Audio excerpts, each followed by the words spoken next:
Welcome, everyone. Our seventh webinar. This time we talk about a little bit of a different topic. As some of you in the Finding Dory group mentioned this week, things start to get real as people are starting to plan the passage through the Gibraltar Straits. I can also see on the Noforeignland tracking, the group tracking, that people are starting to move towards Gibraltar. I think we had a couple of half a dozen of you already in Gibraltar this week, preparing to cross. So as things get real, time to talk about some of the practical stuff, which is the routing towards the Caribbean or South America, depending on where you want to go.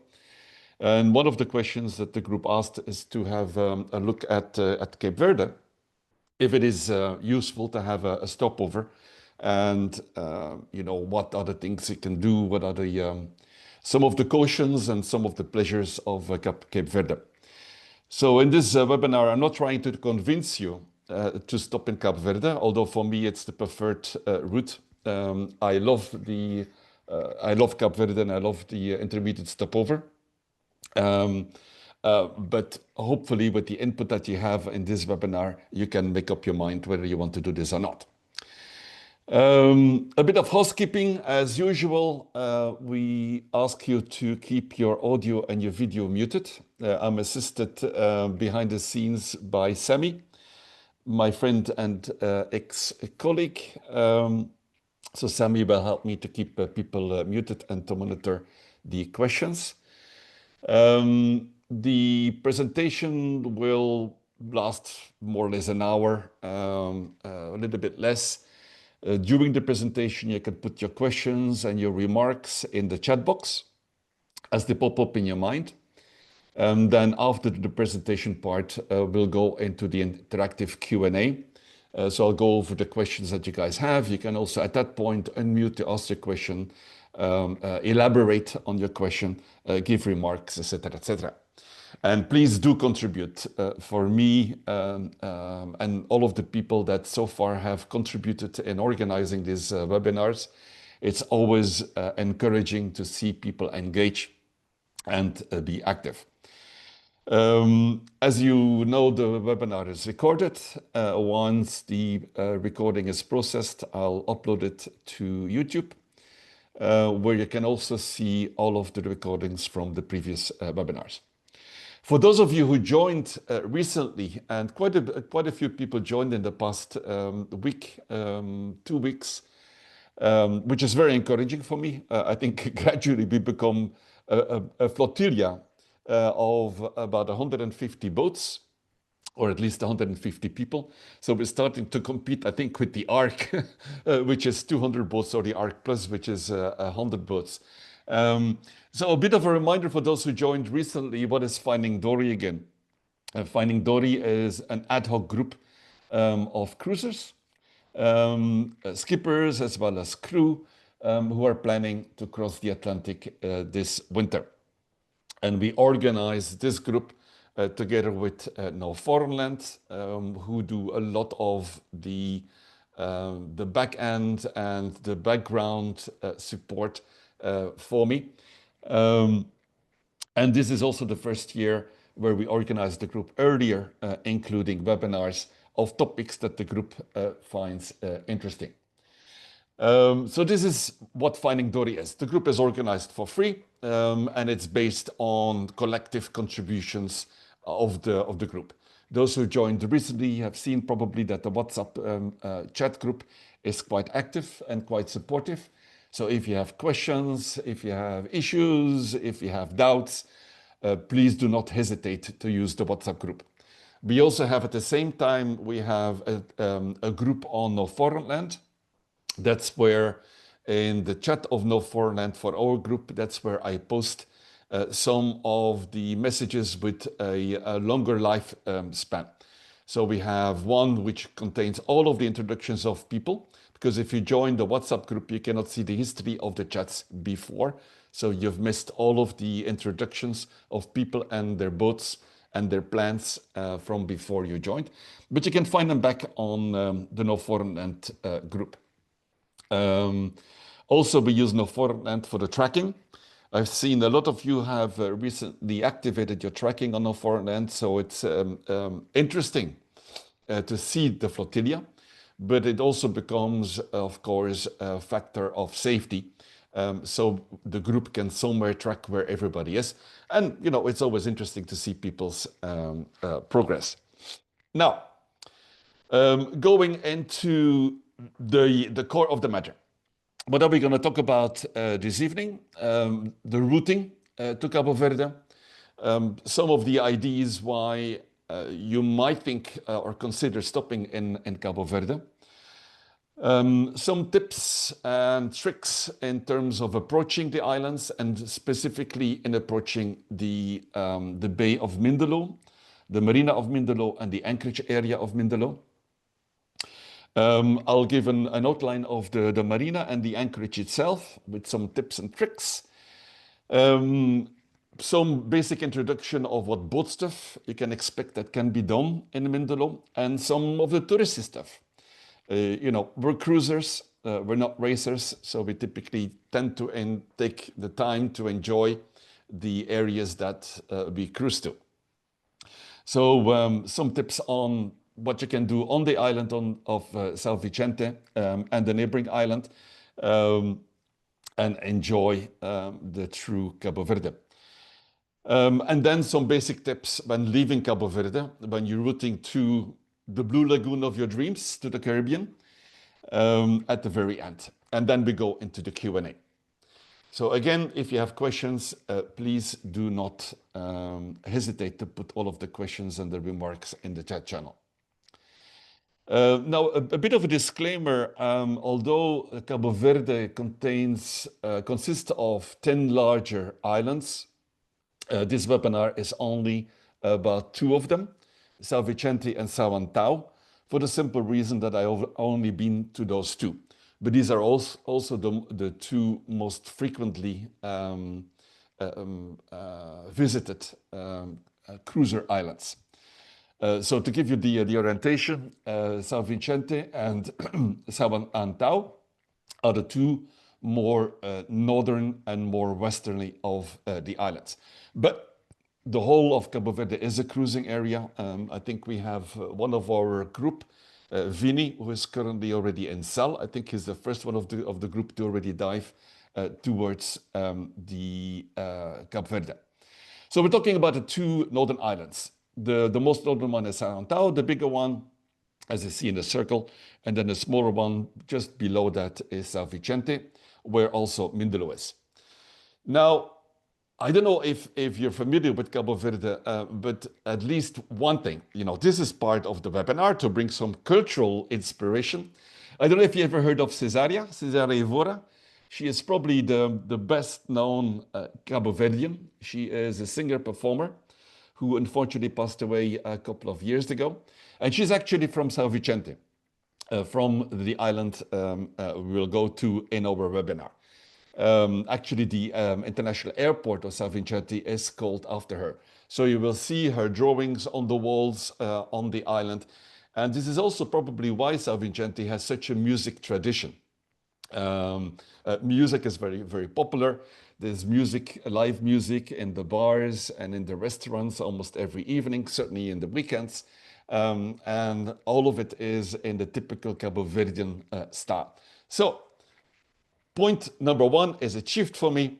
I added a little bit of cultural education to the group.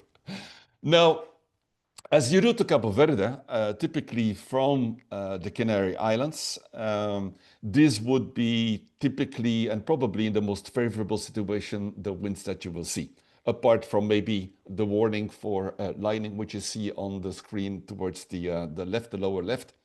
But typically you will have already from the Canaries to Cabo Verde, the northeasterly trade winds kicking in.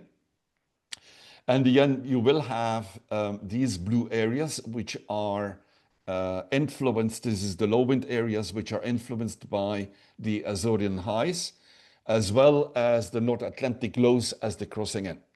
So you can imagine if these are the northeasterly trades, if further up north here, there is a big low passing through, and the winds around the low, the depression, are going counterclockwise. So this means the counterclockwise winds will start neutralizing the trade winds. So that's why very often during your passage, and as the North Atlantic lows are passing through, you might have 1 day or 2 days of no wind. In most of the passages I've done from the Canary Islands to the Cabo Verde, typically we motor for 1 or 2 days. But the advantage is you can plan your departure. I would definitely advise you not to plan your departure when there's a big North Atlantic low passing through and you have headwinds, which do happen. Sometimes these North Atlantic lows are so strong that their influence goes down to this stretch between the Canary Islands and Cabo Verde. But this is typically the winds that you will have. So it is more, it is 800 nautical miles from the Canaries to Cabo Verde, which you can easily do in 6 days, depending on your boat speed. But for average cruises, boat speeds, you can count on it to be 6 days from the Canaries. So as I said, the weather and also the sea state are defined by the prevailing northeasterlies, which are the beginning of the trade winds, combined with the Azores high and combined with the North Atlantic lows. Those of you who have participated in our weather webinar a couple of weeks ago will remember that. And actually, also from Cabo Verde towards the Caribbean, very often, if you're too far north, you will have wind and waves which are defined by those northern Atlantic lows passing by. So if you have not participated in that webinar, do have a look at the recording. It is quite interesting. And it was presented by a meteorologist who is also a cruiser. So she spoke with some authorities. As I said, typically it might be 1 or 2 days of motoring. I think there's only one of the, let me think, 5 or 6 passages I did to Cabo Verde where we didn't have to motor. So count in terms of fuel for about 1 or 2 days of motoring.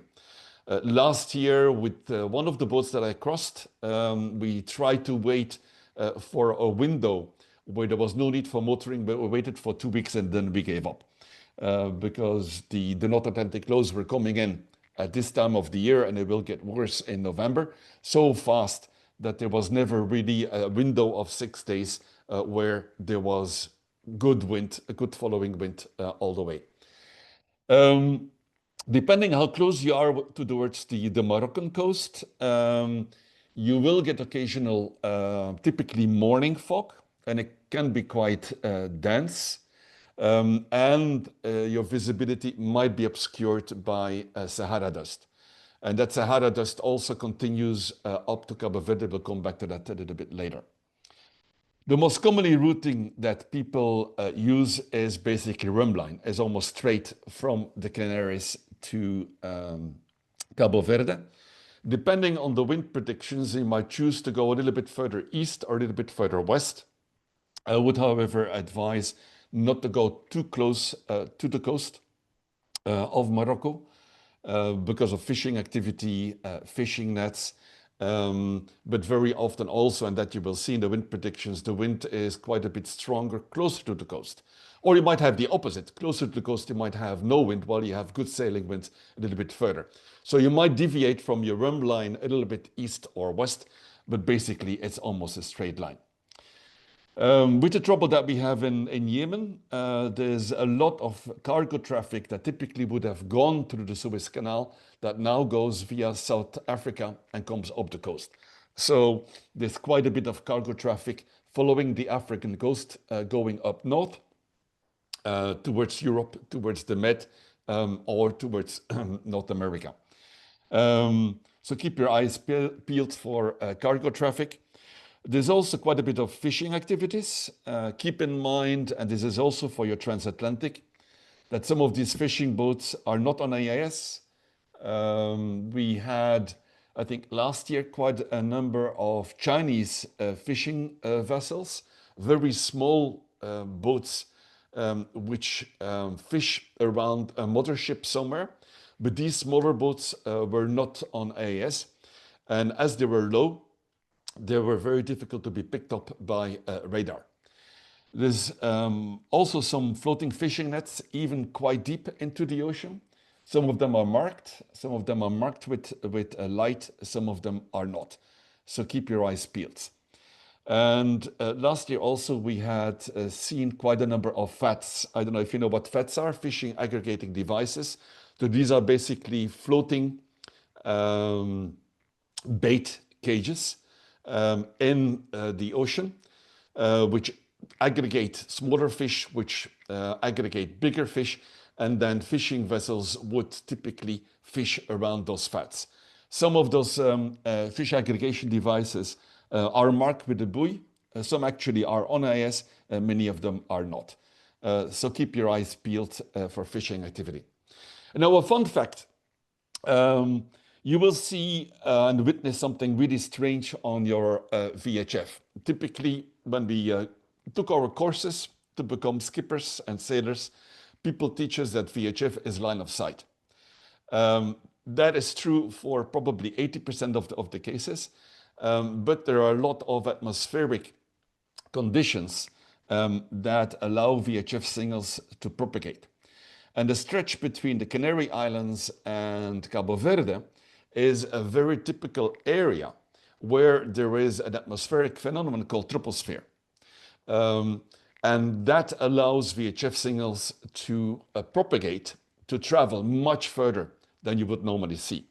So what is troposphere? Troposphere is an inversion of the temperatures on layers of the air quite low above the sea, so a couple of 100 meters above the sea. If typically you would have the warmer layers below, the colder layers above, but due to winds, atmospheric conditions, sometimes the colder air is below the warmer air. And that makes VHF signals bounce off. So the VHF signals bounce between the surface, the sea, and the troposphere. And they can be funneled quite far. So don't be surprised that on your AIS, you will actually see vessels which are sometimes hundreds of miles away. You will typically hear Las Palmas traffic, Las Palmas radio, almost all the way up to Cabo Verde. And if there is a good troposphere, you know, if this inversion is very favorable for VHF conditions, you will actually hear Mindelo port, the commercial port, already a couple of days before you reach Mindelo. But it also means that because this VHF troposphere propagation is covering now hundreds of miles, you will hear a lot of traffic and typically a lot of jamming, a lot of music, and a lot of profanity. So be prepared. But don't switch off your channel 16. But it's a bit intrusive and it's disturbing, certainly at night. Just as another fun fact, these tropospheric conditions can also continue actually during your transatlantic trip up to more or less midway between Cabo Verde or the Canary Islands and the Caribbean. So it is not uncommon that somewhere in the middle between Barbados and Cabo Verde, you will hear Las Palmas radio all of a sudden. But it also means that because these signals are bouncing between the surface and the inversed air layers, especially when you have agitated seas, that the signals are dispersed. You know, because your VHF antenna is vertical, when the signal is radiating from your antenna on the top of your mast, it looks for the ground.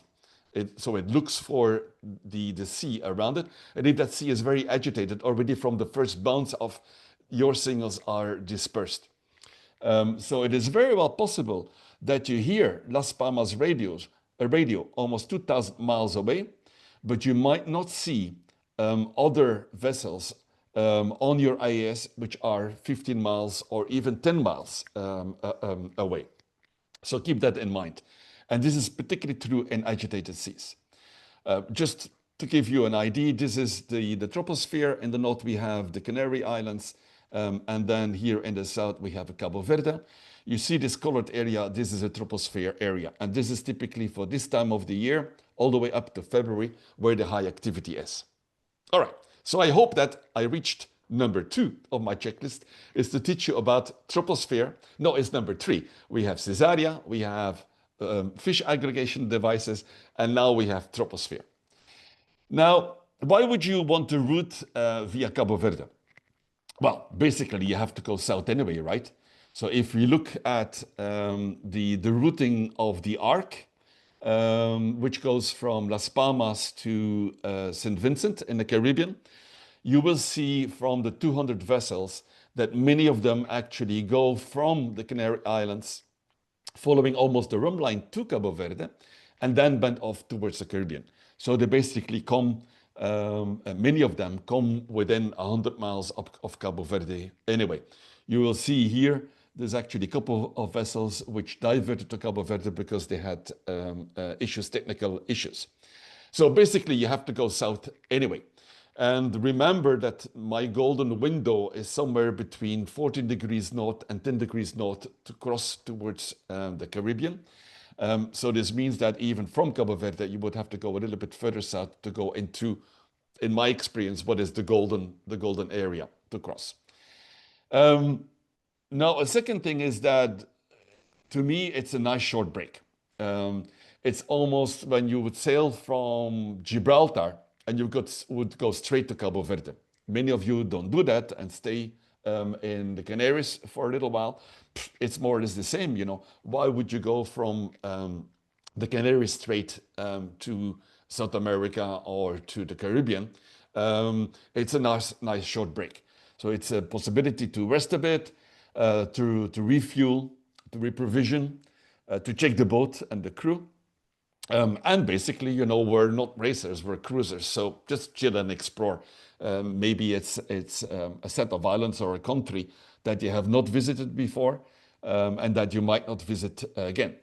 And in that, it adds more or less 5 or 6 days extra, depending how long you want to stop over. Typically, when we stop over, the first day for us is R&R, rest and recuperation. We do 2 days of touristy stuff on the 2 islands, and then we do 1 day boat prep, and then we go. I think one time we stayed there 10 days or something. I think it was 4 years ago. So you can add more or less 5 or 6 days extra, or you can count on 5 to 6 days extra, depending how long you stop over. The advantage also stopping in Cabo Verde is that you can wait for a good weather window to leave and to cross. So you might stay a little bit longer. Now, the 2 islands, Sao Antao here in the north and Sao Vicente here in the south, are typical examples of funneling. Again, we talked about this quite a bit in the chat, on the WhatsApp chat. We talked quite a bit about funneling and acceleration zones in our weather webinar. And this is a typical example. I think the highest point on Sao Vicente is, I think, either 700 or 900 meters, and it's quite steep. Sao Antao is much steeper. I think the highest point here on the island is around, I think, 1,900 meters. But here, this whole coast, and you will see some pictures, is very ragged. So it's almost like the wind is hitting a vertical wall of 500 meters. So this means that there is quite a bit of funneling as you come in. It is not uncommon that you come in, as you approach the islands, you have a very nice 10 to 15 knots, and then it accelerates and it funnels in here, and you might have 20, 25 knots, and even more as you approach Mindelo and you go into the Bay of Mindelo. It's not uncommon that while you have nice 10, 15 knots outside in the sea, that as you approach Mindelo, that you have 25, 30, 35 knots. We'll come back to that later. So keep that in mind. there is quite a bit of Sahara dust in the air. So it is, and that in many days limits the visibility of the islands. So it is not uncommon as you approach the islands, although they're quite high, that you come closer than 5 nautical miles and you still don't see the islands. Trust me, they're there. They don't go anywhere. But it's quite common. The distance between Sao Antao and Sao Vicente is, it's an hour ferry ride, so it's a couple of miles. And very often from the anchorage or the marina in Mindelo, you will not see the other side of the channel. That's how dusty it is. So a reminder about the wind funneling, we already covered that. As you come into the bay and you turn south, I'll show you the map, that funnel kind of bends and comes with you and accelerates. There is a rock right at the entrance of the Mindelo Bay, I'll show you in the map, which is the island of Dieu. There is a lighthouse on this, but keep in mind that sometimes the light of the lighthouse is not very visible.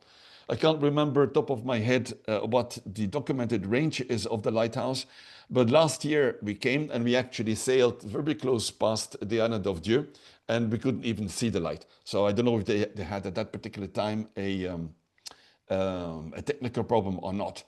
So keep your charts well in visible range. Then once you come in into the anchorage area and the area of the commercial port and the marina, very often there are katabatic winds blowing from the northeast or the east, blowing over the island and having a katabatic effect as they go into the commercial port, the anchorage and the marina. And typically these are sea breezes. So they go from midday until midnight. So it is not uncommon that you have 20, 25 knots, even 30 knots in the marina as well as in the anchorage. So be prepared and think of this when you anchor. Also keep this in mind when you go into the marina or plan to go into the marina. I'll come back to that later. So my advice is as you come in, and I'll show you the map, you drop your sails as you pass the Dieu Lighthouse Rock, and then you motor in slowly into the area. So this is the approach. You see here the island of Dieu with the lighthouse. Remember that one is not particularly lighting a lot. You see here in the dotted lines, these are my past 5 previous routes. So we go between the Dieu Rock and approach the commercial port. I'll zoom in a little bit. You see the commercial port here is this area. You have the marina in this little area, and then this is all anchorage. And all of this is the Bay of Mindelo.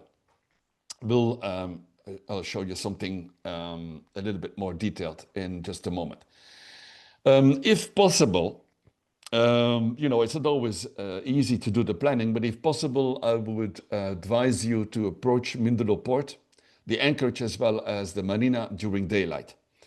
If you approach it during nighttime, be super, super vigilant when you approach it in the dark. Why? Well, first of all, and I'll show you the map, as you approach it, the commercial port hides the anchorage and the marina, which is behind the commercial port. The charts themselves do not show the updated new cruise ship terminal. So the charts are not exact, at least not the latest updates that I have seen. So it doesn't show the extended cruise ship terminal dock and the navigation lights. I'll show you, I've amended them on my charts. Also, this anchorage and the approach is well documented in pilot guides as having numerous unlit racks, unlit big mooring buoys for cargo vessel, and abandoned vessels. And I'll show you on the map where the safe area is. But again, this makes it challenging to approach the marina and the anchorage itself during nighttime. Also, it's quite possible, it depends ad hoc. It depends how congested the port is. But it's very well possible that quite a number of cargo ships are anchored in front of the commercial port or in the whole bay area. Normally, this is not the case, but I passed through Cape Verde twice last winter, and 2 times there was a lot of cargo vessels anchored in the Bay Area, which again makes it quite difficult to approach during nighttime. Also, as the town is behind the port and the marina, the lights of the town very often obscure the navigation lights or the lights around the marina. So even for me, I've been there a number of times. Even for me, I'm always super vigilant when approaching both the anchorage and the marina. So as one take-home message for you, it is not easy to spot the marina, even during daytime, neither to understand the marina layout, neither the anchorage layout. And again, this is another reason why I advise you to drop your sails the moment you pass the Geo Lighthouse Rock, and then you motor in slowly into the anchorage or the marina, depending on what you want. You want to anchor or you want to go into the marina. So this is a bit of a zoom in situation. So you're coming in, you see here all the dotted lines are the tracks from the past years. As we come in, sometimes we anchored, sometimes we were in the marina, and then you see the dotted lines as we were going back out. This is the commercial port. Now this dock is now extended. And as far as I've seen, is not visible, not updated in all of the charts. So this dock is the new cruise ship terminal and the new docking area for the ferry. So typically the cruise ships dock on the north side of this dock, and then the ferry comes in over the dock. The dock is now extended here on the yellow lights. There's some lights on the dock itself, and there is a flashing yellow light now at the end of the dock. So now you have to make a wide turn to go around this new dock to go into the anchorage. There's also a couple of green navigation lights. These are navigation lights for the ferry. As the ferry is coming in, makes a turn and then goes in and docks over here. So the anchorage area itself is basically in this area. You see the blue arrow here. This is where we were anchored December last year. So I basically advise people to anchor between this blue cross here, which is a fishing vessel, which in the past 6 years I've never seen move. It's a fishing vessel with an IS active, and you will see it. Probably if you go to marine traffic now, you will see it active. It's called Croix du Sud, the French for Southern Cross. It's a big white fishing vessel, and I've never seen it move. Now, I use that fishing vessel more or less as a waypoint. So when I come in, I try to come in between this wall, close to Croix du Sud fishing vessel, and then I bend over and go towards the marina or the anchorage. Where it is safe to anchor, in my book, it is between the Croix du Sud, the two green buoys. Don't anchor in this channel because that's what the ferry is using. So between the Croix du Sud, the two green buoys and the marina. So that's where the majority of the boats are anchored. If you go further to the south of this area, you can see here on the map there's a number of wrecks. They're not well marked on the map. There's quite a number of abandoned vessels which don't have lights on, and then big mooring buoys which are not lit neither. So once again, a reason where I would advise you to be super vigilant when you come at night, or if there's any possibility for you to delay coming in to the anchorage as well as the marina during night, I would advise you to do so. This is a view. So if you look here, the blue was the boat where we were anchored last year. So this is a picture from the boat. So you can see here the new cruise ship terminal. You see one of those green buoys, navigation buoys, as I told you. So the ferry comes in between the green buoys and the dock, and then typically the cruise ships go on the other side. of this big dock, and it extends quite far, with a white flashing light at the end. So stay between, when you anchor, the green buoys, quad suit, and the marina. Now, your choice whether you want to anchor or whether you want to go into the marina. Both have advantages and disadvantages. So anchor east-northeast of fishing vessel quad suit. Between that vessel, the new green navigation buoys, the new green navigation buoys and the marina. It is an easy dinghy ride into the marina. The marina has a dinghy dock. I'll show you on the map, right next to the floating bar in the deep end of the marina. And you can safely leave your dinghy there. But beware that in the last more or less 2 years, there have been a number of increased incidents in the anchorage, which includes theft and boarding even at night when people were sleeping. There's been a couple of theft of dinghies. And if you go to Navali or to Noforeignland for the marina, you will see a number of these reports. And unfortunately, when your dinghy is stolen, it's very difficult to go through the administrative hoops and reporting it to the police. And it's not that easy to find your dinghy back, and certainly not the cash of what is stolen on the boat. So I would advise you, if you go into town or you go for a trip, maybe ask one of the boats that is anchored around you if they stay on the boats, and to maybe keep an eye on your boat and lock everything up. Also secure your dinghy at night, lock it up, hoist it on deck, because most of the dinghy thefts happen during nighttime. You can also anchor much further west in the big bay of Mindelo. We typically do this to make water, and I'll come back to that later, while we make water and don't take marina water. But I suggest you not to stay there overnight because it's a bit too isolated.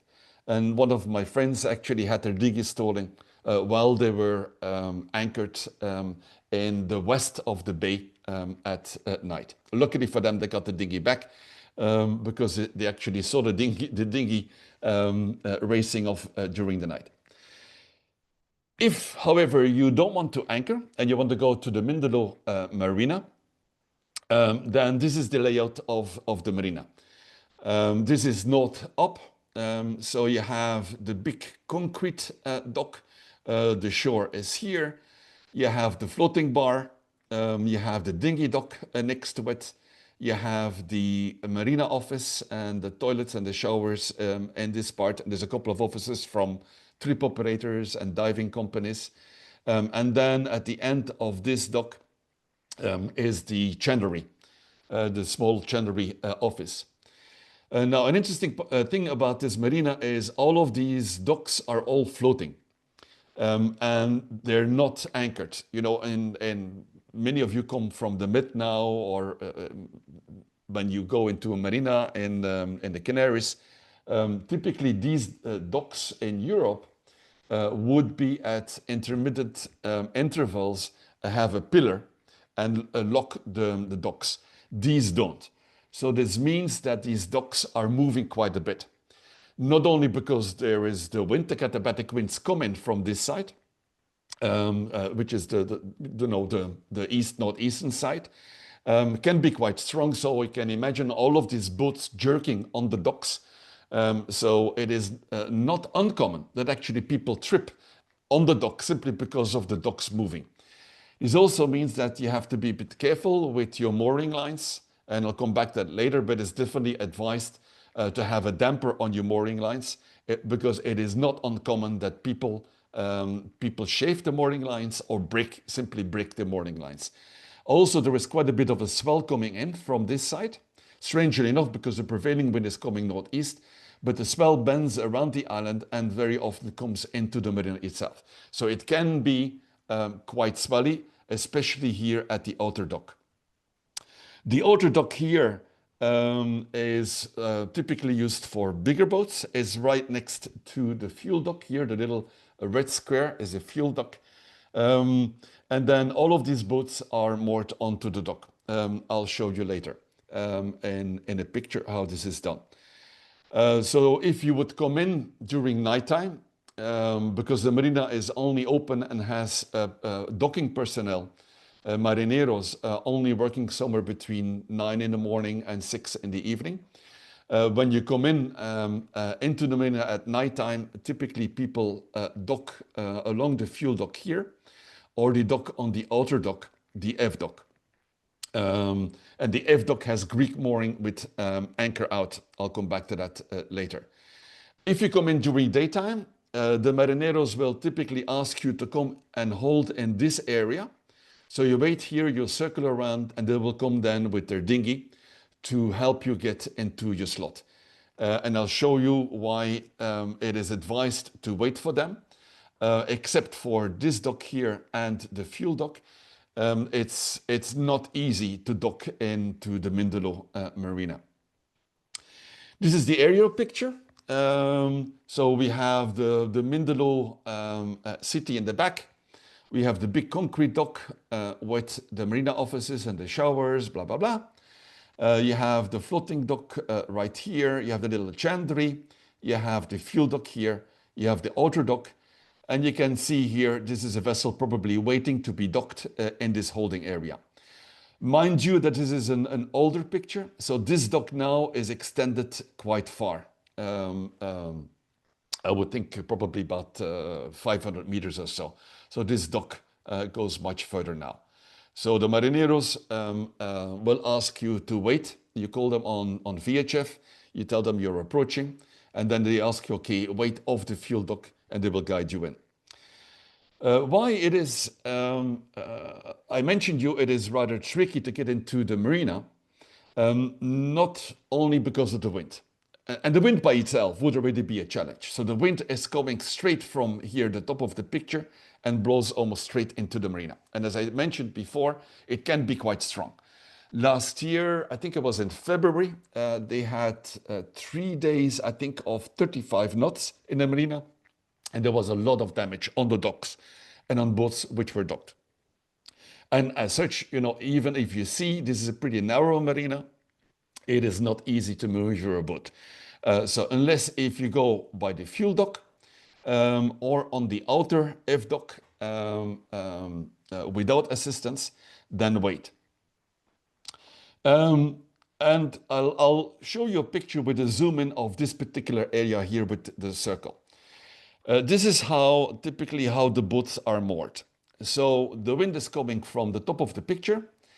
The boats which are with the stern into the wind are docked with sunk mooring lines. I think the Americans call them the slam lines. So the lines which are fixed on the dock and then sunk to a chain or a piece of concrete, I can't remember. So all of these docks with the stern into the wind are docked with a sunk mooring line. Now, all of the boats which are downwind and typically have their bow into the wind, as you can see here in the picture, they are moored on mooring buoys. And as you can see, these mooring buoys are very close to each other. And it's not difficult, it's not easy, especially if you have 20 knots coming in from this side. And you can see how narrow this space is. It is ample a boat length that you have. It's very difficult to maneuver. So it is not uncommon that we see people that fold their prop in one of these lines, one of these buoys, or get blown onto the mooring lines of vessels which are already in there. So if you have a choice, ask the marinero to go stern into the dock with a mooring line. It's much easier. Then maneuver in between here so you can see how you have to moor. Imagine it in your head. You have to reverse in. You have to make a sharp turn. Knowing that the wind is blowing from this side, very easily your bow will get blown off if you don't grab these mooring lines or these mooring buoys fast enough. So it's a bit of a mess. That's also why I advise not to go in there without a marinero, because they will help you with the dinghy to get your boat into position. And it's not easy neither to get out of this. This is, as you've seen in the previous picture, here the outer dock. As I mentioned before, on the outer dock, there are no trustworthy, reliable mooring lines on the dock. So they advise you to do Greek mooring. So you drop your anchor, as you can see on these boats here. You drop your anchor, you reverse towards the dock, and you fix your aft mooring lines to the dock. Is much easier. But again, as you can see actually on this picture here, the swell coming in. So it can get quite rolly on this outer dock, on the F dock. So normally they reserve this dock for the bigger boats. All right, so a summary. The marina staff is only on site between 9 a.m. and more than 6 p.m. When the sun sets. They seem not to take any bookings except for bigger boats. Try to avoid the Arc Plus. Remember, the Arc Plus is leaving from Las Palmas. I think it's the 8th of November, something, end of the first week of November, and then stops over for more or less a week in Mindelo before continuing to Grenada. And this is typically a fleet of 100 boats. So there is not a lot of space in the marina during the week the Arc is there. And normally this is 1 week in the middle of November. I always make it a habit to give them a call by telephone to see what the situation is, advise of my arrival. I do this a day before, 2 days before. And also I check, especially if I come in with a bigger boat, on available space. And then when I approach, I call them on VHF. You can see on Nevele and on Noforeignland what the channel is. Call them on VHF when you approach. But keep in mind that in the office, they don't have a VHF base station. So the marineros only have handhelds. This means their VHF coverage is very short. So you will only be able to raise the marineros or the marina via VHF the moment you pass the GeoRock, or even more at the moment you pass the commercial port entrance, which is already quite close to the entrance. But definitely, if you want to go in the marina, call them on VHF because you will need their assistance to get to your dock, and they will assign you a dock slot. And they're quite helpful. So as I mentioned, they typically will ask you to wait just off the fuel dock and circle around. And then they will come with their dinghy to guide you to the mooring. And typically they have one guy in the dinghy and then 1 or 2 guys on the dock side to take your mooring lines or to hand off the sunk mooring line. As I mentioned, keep this in mind, the preference is stern to into the wind, with the stern into the wind, which uses sunk dock lines. Because docking downwind using the mooring buoys does require assistance from the marineros. The outer dock, as I mentioned before, Greek mooring. And then keep in mind that the docks are not anchored. So it is a good investment for now and the future just to take some line dampers to absorb the shock of your vessel pumping in and out of the dock. Because the dock itself is moving a lot, most of the boats put a lot of tension either on their on both the stern lines and the bow lines. So this means there is a lot of jerking activity of all of these boats moving off the dock itself. And as I mentioned, if you come at night, dock at the fuel station and move the boat the next morning. You can even raft up at the fuel station, or go to the F dock and do a Greek mooring on the outer dock. So don't keep this layout in mind when you approach it. Now, what services are there in the marina? We have electricity and water. The dock and the shower water is by using a card on which you have to put a pre-deposit of credits. So if you want to shower, you have to take a card with you. If you want to take dock water, you have to put the card into the pedestal, the water pedestal. A bit of caution about the water. Many prefer not to take water and fill the tanks with the water from the marina. In the end, there is a bit of caution about the hygiene and bacteria in the water. I never take water in my tanks, so I prefer to make water So before we leave, we go out in the bay and make water, fill up our tanks. Because once, of course, the bacteria get into your water tanks, you're screwed. There's a local chandlery run by a German guy called Kai, which has most of the basic services.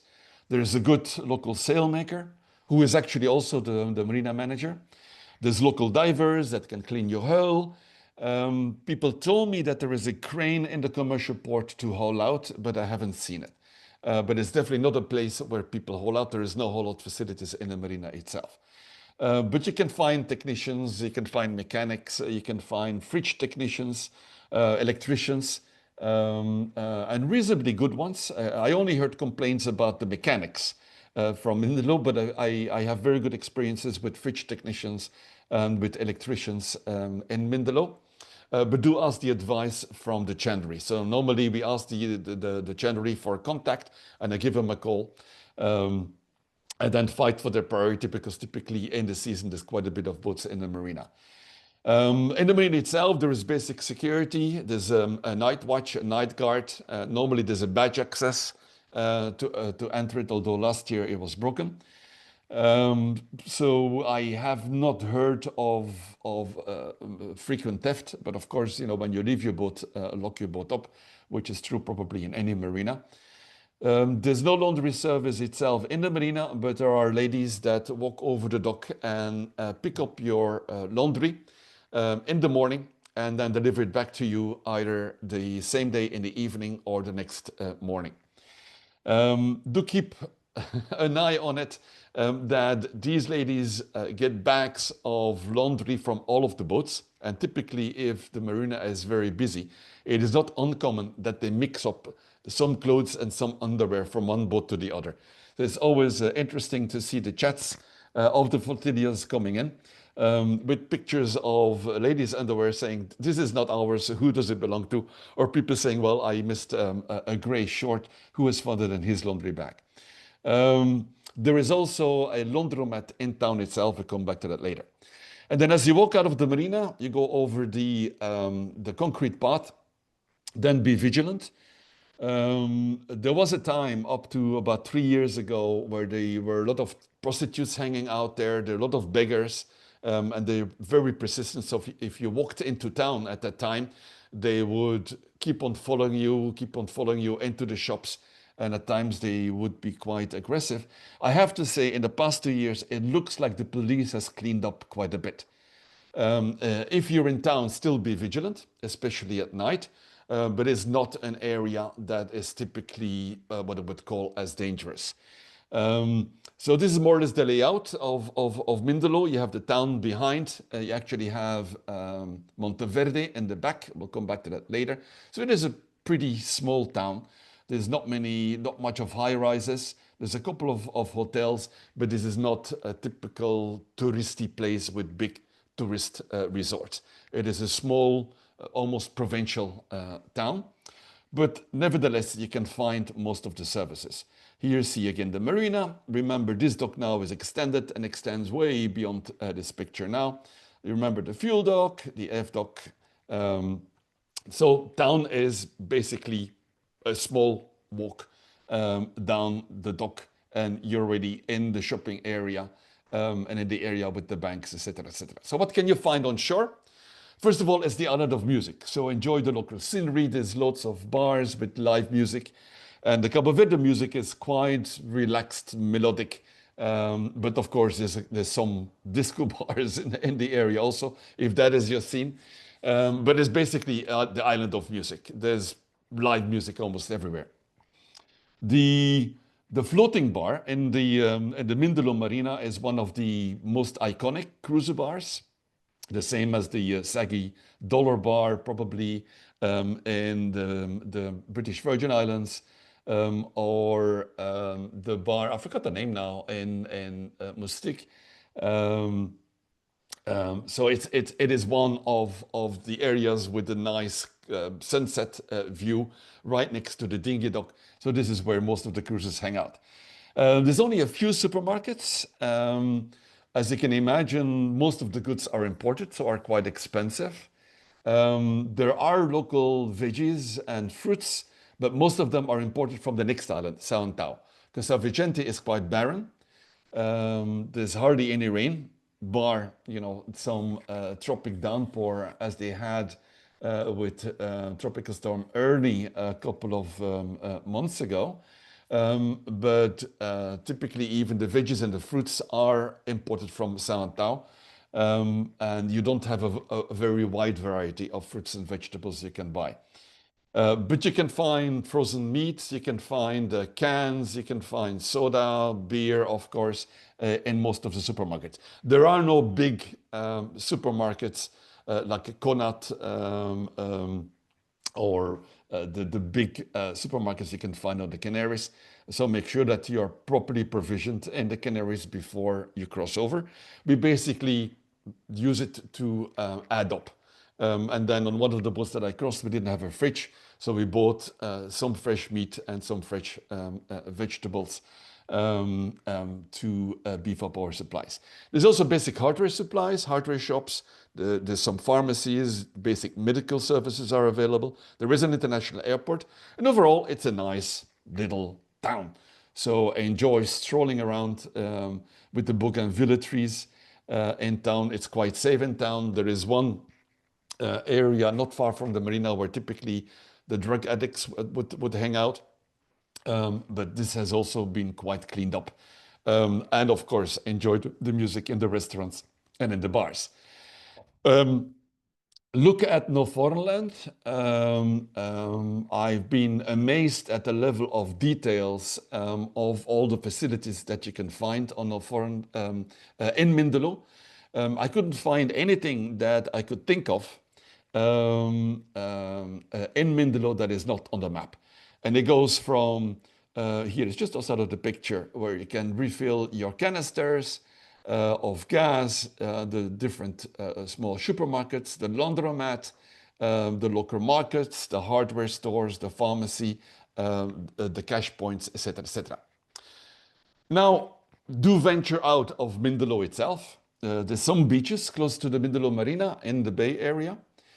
You can do a day tour to swim with sea turtles. You're driven to the area, then you're picked up by a dinghy, you swim with the sea turtles, you have lunch there, and you come back. So typically it's the better part of a day.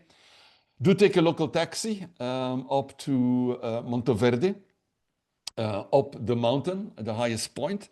Say hi to Miguel, who has a bar with a grog bar, and he makes his own grog, almost at the top of Monteverde, and you have a beautiful view. So go up there, and you can even hike from Mindelo for the ones who really want to do a physical effort after their open ocean passage. So you can even hike up to Monteverde. But do drop by Miguel and say that Peter from Belgium, Pedro, is saying hi. Also in the same direction, in the northeast of the island, visit Baía das Gatas and the Sahara dust dunes. So there is no sand on São Vicente, which is not Sahara dust. So you can make a trip, and on the north side, there's a whole area with high dunes right off the beach, which are quite impressive. And all of it is made with very thin, fine Sahara dust. And then I would definitely advise you to take a day trip to San Antão. There is a ferry that runs, or I think it's actually two ferries that run between São Vicente, the Mindelo port, and San Antão. It takes about an hour to cross. And I advise you to use a tour operator because they will book your ferry tickets. Once you arrive in Sant Antão, there will be cars waiting, small minibuses waiting for you. They will take you on a tour around Sant Antão. They will show you the lava flows. They will show you the small towns. They typically organize a lunch in one of the local restaurants. You can do some hikes. So with the tour operator, you can advise, okay, I'm in for a hike. So they can take you on a couple of hours hike in Sant Antão itself. It's really nice. And Sant Antão is very different from São Vicente. The northern and the western part of Sant Antão is very green and fertile. That's also why most of the veggies and the fruits in São Vicente actually come from Sant Antão. A very big plus for a day trip, a relaxing day trip. You can also, if that is your thing, the sport fishing boats in the marina and around the marina. So you can go for a day trip, go sport fishing or scuba diving. And then, of course, you can hike. It's pretty safe to hike on all of the roads in San Vicente, physically safe or traffic-wise safe. So Monteverde, the big mountain of San Vicente, is a nice cobblestone paved road driving up. As you can see, the island is quite barren. It's only at the top of the mountain where it's a bit green. That's why it's called Monteverde, the green mountain. And actually, here on the picture, you see the other beach, Las Gatas, where I advise you to go. This is my friend Miguel in his grog bar. And this is Bahia das Gatas, which has a nice beach. It has, I think, one or two nice restaurants where you can relax. So typically, we negotiate with a taxi with a couple of cruisers. We fill a taxi with 5 people, and we hire the taxi for a day. Pick up at 10 o'clock. We drive up to Monteverde. We go to the grog. We go take pictures of the scenery. We go down to Bahia das Gatas. We take a swim there. We have lunch there. Then they drive us to the dunes. They can actually see the sand dunes here in the back. So there's only a 20 minutes drive and they drive us back to town. So we're back on the boat by 4 o'clock. This is a picture from the Sahara dunes in the northeast. And for Senatao, as I said, it's quite different. Senatao, the mountains are much rugged, much steeper. Almost vertical walls of 500-600 meters. So that's why they catch a lot of rain. That's why the island typically is much greener. It's very volcanic and quite young volcanic. So with the tour, you will typically go in the north and the northwest of the island. But then if you're adventurous, you can rent a bike and go trekking towards more the north of the island. And there's some very beautiful hikes there, but it's much more deserted. There's lots of small towns. You can see the local fisheries, etc., etc. Then, once all your fun is done and you spent all of your money in the cafes and the restaurants and refueling, it's time to leave Cabo Verde. The advice is very simple. We talked about the acceleration and the funneling zones between the islands, so keep that in mind when you leave. It is very often blowing between San Antão and San Vicente as you go southwest and start going towards the Caribbean.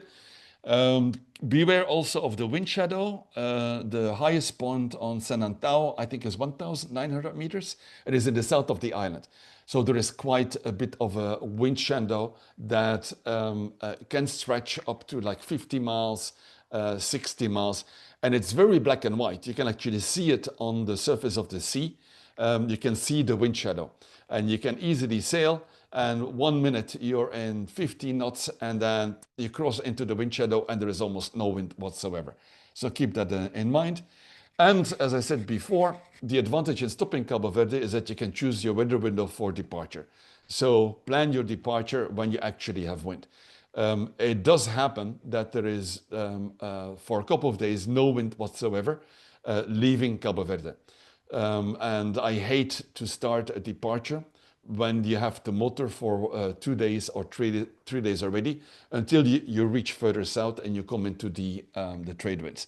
So definitely, as the first days for your departure are well predicted in predict wind and windy, plan your departure that you have wind, but not too much of wind. Choose, and then from there on, basically, you see how far south you want to go. Remember, my golden route and my golden advice is to aim somewhere between 10 degrees north and 14 degrees north. In the predictions, you can more or less see the predicted wind. Some years we have to go further south to find the stable trade winds. Some of the years we can stay further north. I think I crossed twice last winter. One we crossed, I think, almost at 14 or 13 and a half degrees north, and one we went, I think, down to 12 degrees, if I remember well. But there were years that we crossed that we had to go down to 10 degrees. That is towards the Caribbean. Of course, when you go towards Brazil and you aim very much south, then you have to cross the doldrums. Then, of course, you have to go further south. So here you see a tracking from our fleet from the Viking explorers. This was the second passage that I did last winter. So you see more or less the wind shadow from San Antão. There's a little bit of wind shadow from San Vicente, but it's not much. So you see that most of the boats avoid this and stay south of the wind shadow. And basically, more or less the course from San Vicente, from Cabo Verde, is going southwest until you reach your latitude of your preference for a stable wind crossing. Voila, we are in the Q&A. So now time to go through some of the questions. Oh boy, you guys had a lot of questions. Hi, Monica in La Gomera. Jake was asking, is it cheaper than the Ark? Jake, what was cheaper than the Ark? Can you unmute and maybe ask me? Or put it in the chat. Maybe it was the Viking Explorers. Viking Explorers is definitely cheaper than the Ark. I don't know if the Ark Plus is cheaper or not. I don't know.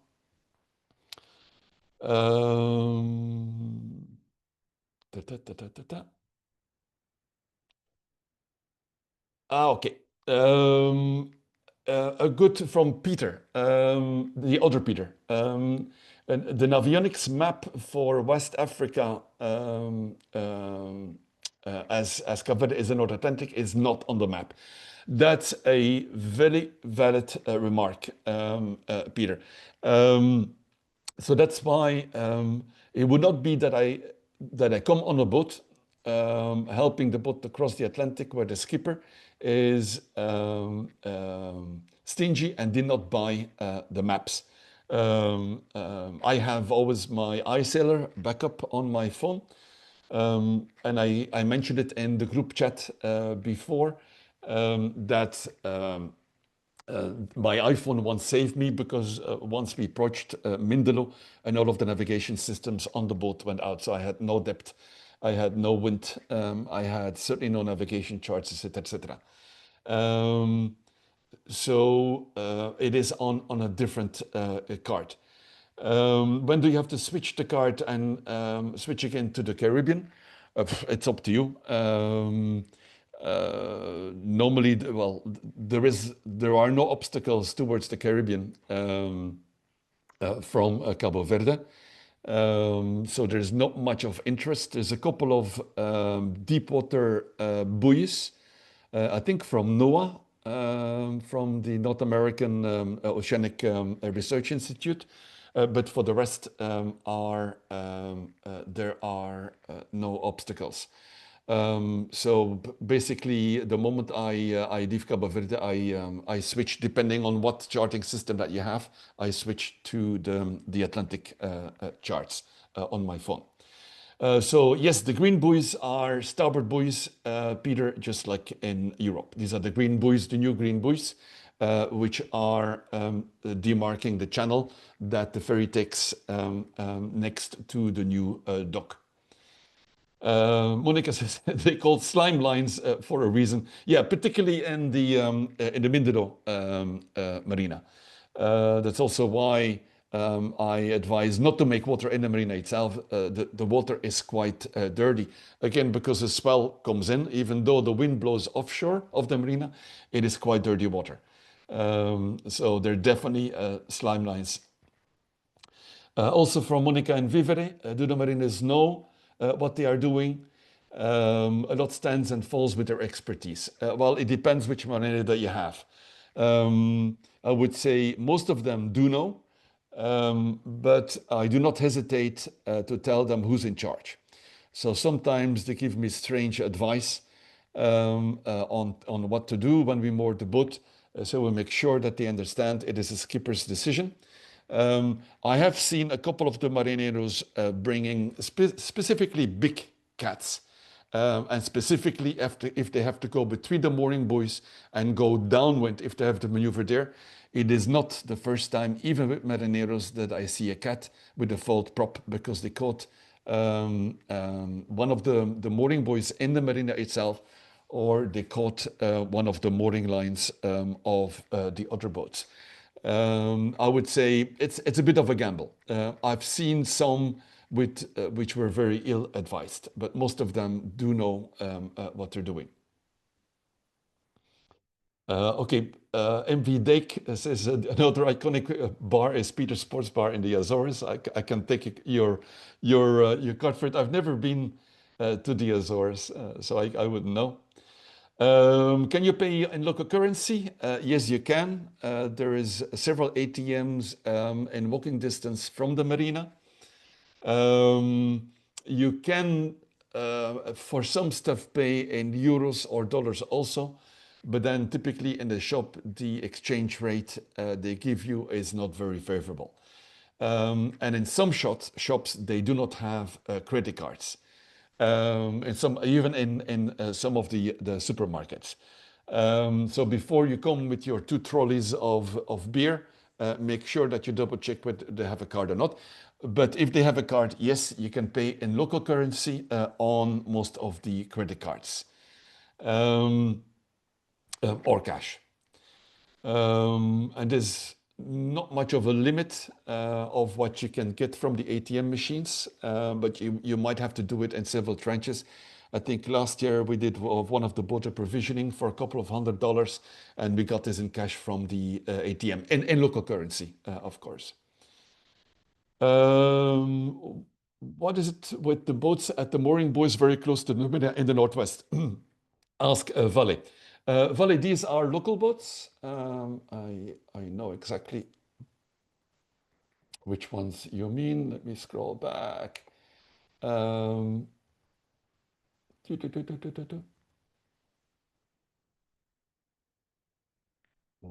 Getting there. So you mean these boats here and the northwestern side. These are typically boats that stay longer term or local boats. As you see, it gets quite shallow here. So it's only for small motor vessels. So these are mostly either local boats, boats that stay there for a very long time, and they take a mooring buoy from the marina itself, or abandoned vessels. Normally, the marina never puts anybody who passes through in this anchor area for the simple reason it is very short anchor. And then in here is a little dock. I think it's mostly for sport fishing boats.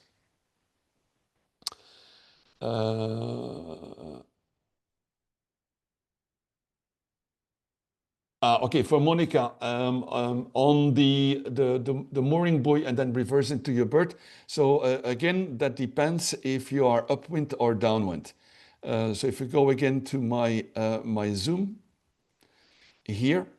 So these mooring buoys are only used for the downwind boats. So they come in, the marinero hands them, they hand a bow mooring line from the bow of the boat. The marinero loops it through the mooring buoys and gives it back to you as reverse back in. And then with your stern lines, you go to the dock. If you're upwind, which is my preferred mooring, then you get the slime lines, the sunken dock lines from the marinera on the dock. So you don't have to fiddle around with these mooring buoys. But as you can see, there is not a lot of space here. So that's why this dock, for when I go on a bigger boat, is my preferred, or this dock here is my second preferred, because you don't have any of the buoys. You can see there is not a lot of space to maneuver. So you can imagine if these cats come out, that will do a very sharp 90-degree turn, which is a bit of a challenge because, again, most of the wind is blowing down from the top of the picture, and sometimes it can blow quite hard, as I mentioned several times. Which month do I recommend to make the crossing from Mindelo? Most of the people cross as early as possible. We mentioned this in our weather webinar also. So people start going. Actually, we have Vinny, who's already in Cabo Verde. But then to cross towards the Caribbean, I would not cross before, let's say, the second week of November, because you still have a chance of tropical storms. Normally as of November, they say the hurricane season is over, but you might still have tropical storms moving through. So as of, I would say, mid-November, I would cross from Cabo Verde to the Caribbean. And you can cross up to, I would say, March. Later in March doesn't make much sense unless if immediately you want to cross through the Caribbean and you go into Panama Canal. But most of the people, most of the fleets go in November. So the Ark Plus goes crosses in November up to early December. You have a little bit more stronger trade winds in January and February. As of the end of December, let's say, you have stronger and more stabilized and established trade winds, but also they're stronger. So last year I crossed once in December, early December, no, mid-December. And once I crossed from Cabo Verde to the Caribbean, I crossed middle of January, or third week of January until middle of February. It was quite a difference of wind. It was only a month of difference, but the trade winds were definitely much stronger in January. But we can discuss this in a separate question. But we already covered this in an offline chat if you want more information. Oh, from Jake. Yeah, yeah. Indeed, Noforeignland is definitely much cheaper than the Ark in terms of advice. I crossed with the Ark. I've crossed with the Ark Plus. I've crossed with the Viking Explorers. I've crossed by myself a number of times. Every formula has advantages and disadvantages. Actually, if everything goes according to plan, I will cross with the Ark this winter, at least for the first crossing this winter also. Clearance procedures. Good question. So you have to clear out of the Canaries for sure because you're leaving Europe, and then you clear into Cabo Verde. The clearance is here on the picture, is here further to the left, is in the commercial port. You go to the port police and to immigration. There's some contradictory information. I know that some boats have been asked to leave their boat papers there until they check out. Not the passports, but the boat papers. Others say that it is commonly accepted to have a good quality copy of the boat papers that you leave there as you check in. I've been there a couple of times where they didn't ask to keep the boat papers at all. Normally it's a pretty fast procedure, so you take your papers, you just walk down here, the dock, into the commercial port, you go to the port police and immigration, they're all in the same office. And it's quite quickly done. And they're not too stingy, so they're not too strict. A couple of times we were able to clear out of Cabo Verde a couple of days before we were leaving. I can't remember with that particular boat why the skipper did that, but I remember that they didn't make too much of a fuss about it. From Vale, the NOAA buoys in the Atlantic, do they have AES? No, not the ones that I've seen. No. They don't. They're just marked on the map. They're basically the super buoys, which are anchored very deep. and monitor waves and wind and atmospheric the atmospheric conditions. Why do many boats go straight to Mindelo instead of stopping in Cell first? I don't know. It's the most commonly used. It's typically people try to buddy up, and the majority of the boats go to Mindelo. So they want to meet up with their friends again. It's also the one which has most of the facilities for the cruiser. You have to understand, in São Vicente, there's not a lot of tourism. So the cruisers bring in quite a bit of business for them. So they have quite a bit of services for cruisers. They're very friendly oriented for cruisers because for many people it is their income. I have not been to Cell before. I can see that Vinny, who's currently in Cell, actually posted something in our group chat on WhatsApp, so you can read through that. The harbor fee, you can pay with card almost everywhere. You can pay with card. There's only some smaller supermarket and one bigger one, sorry, which is actually located in the street here behind in the street behind the marina. That last year didn't have a working card machine, so you can pay. If I remember well, for a 49-foot monohull in the peak season, that was in December, we paid, I think it was 40 euros per night, including electricity, if I remember well. But you can probably see it on check Naveli and Noforeignland. There's definitely rates for boats that I saw on Naveli. Linda, we left Paru for 1 week, and then the marineros moved the boat in our absence. We suffered a bit. Oh, yeah. I remember that conversation, Linda. Yeah, so Linda gave us a head up. They left the boat in the marina, and actually a number of boats do that. They leave the boat, for instance, for over the Christmas period. They fly back home, come back, pick up the boat, and then cross to the Caribbean. Linda mentioned that while she was off the boat, the marineros moved her boat in her absence, and it was not because of storm or potential damage. I think it was, correct me if I'm wrong, Linda, it was to make room for another boat. So they moved her boat in the absence, and they had a bit of damage. That is indeed very unfortunate. I don't think it's a very common practice. You know, what I would always do is make friends with the boats around us. If I leave my boat, I ask them to keep an eye on our boat.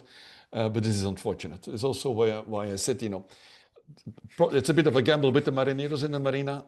Most of them are pretty good. Some of them are not very good.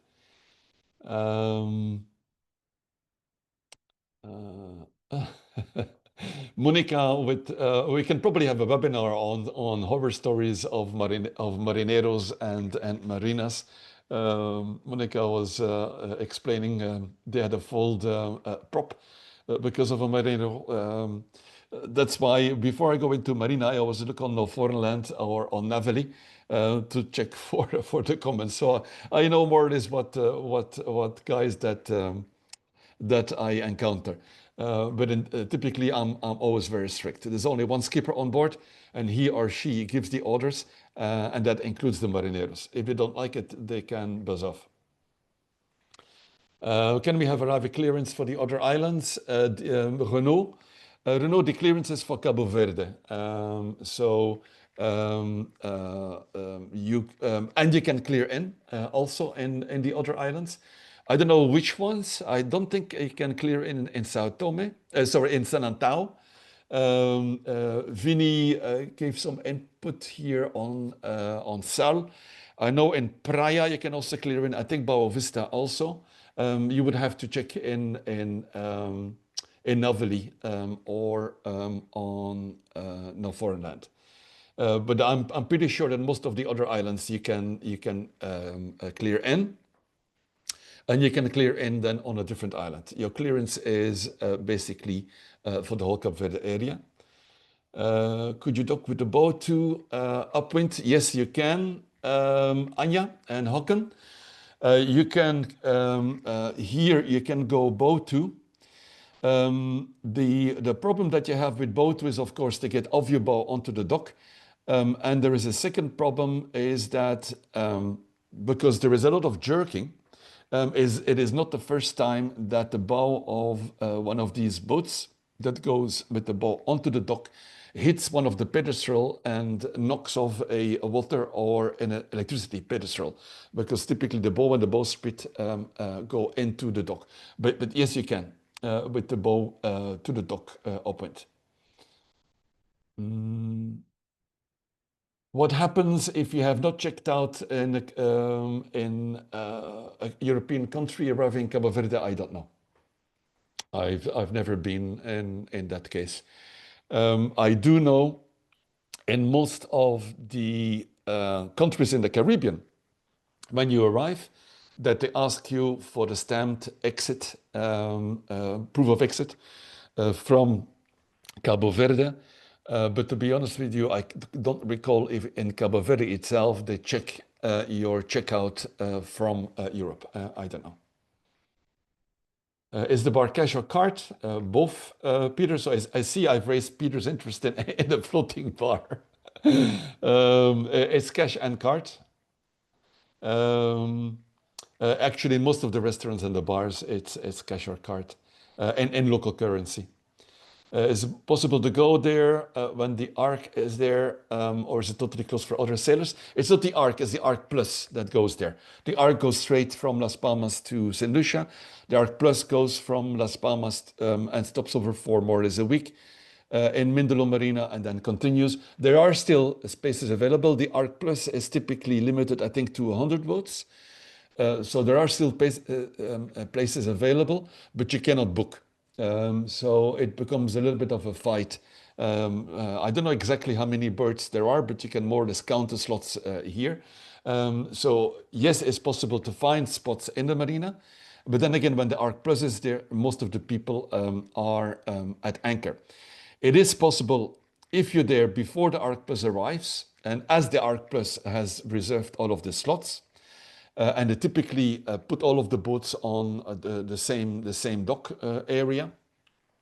Then it is possible that the marina will ask you to move the boat off into the anchorage because they need the space. So that's why I advise you to avoid the week that the Ark Plus is there. Anja and Hakan say in Sal you can. I think Vinny, who's on the chat, will confirm. I know Praia you can also check in, so there are a number, but again, double check on Noforeignland and on Navili. I think I've gone through all of my questions.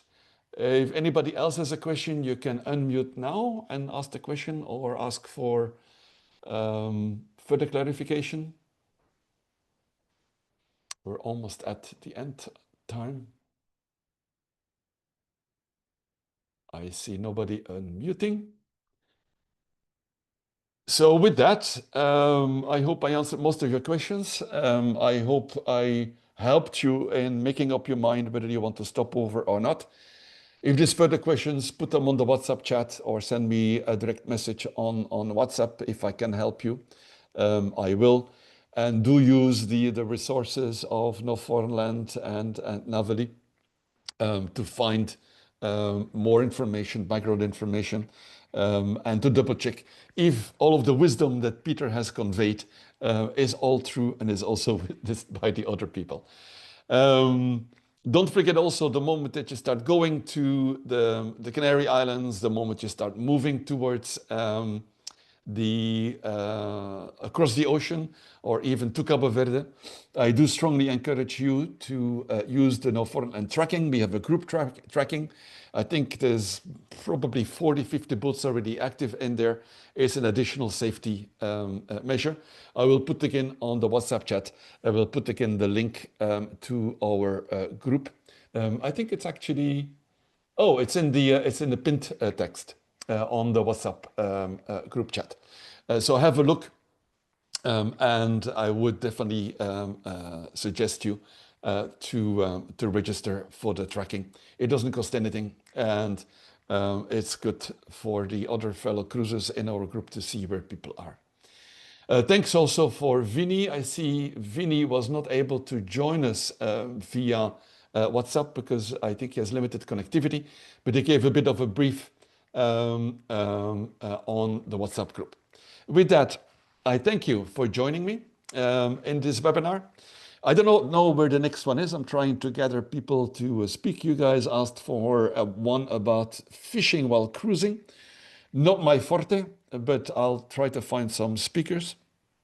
And then I'm trying to get the group together for a webinar on catamaran or multi-hull crossing across the ocean, something you guys asked on forehand. And there was one more webinar I had in mind in terms of rules and procedures and watches and finding crew. I have to see if I have enough time to organize that. But there was another one that we had somewhere had in mind from very early on. With this, I once again thank you for your participation. Thank you for being part of Finding Dory. And I'll see you on the chat. Thanks everyone and have a good evening. And I hope you have a good crossing for those who are ready to cross now from the south of Europe into the Canaries. Have a good and safe crossing. Keep us informed, send us pictures on the WhatsApp chat group of your crossing so we can celebrate your safe arrival once you arrive. Canaries or Cape Verde or Caribbean or South America, wherever you're going. We'll stay in touch. Thank you. Thank you, everyone. Bye-bye. Thank you, Peter. Bye-bye. Thanks, Sammy, and thanks again for your help. Huh? Yeah, Thank you so much, Peter, for everything. Yes. Thank you. See you guys. Bye-bye. See you. Bye. Cheers.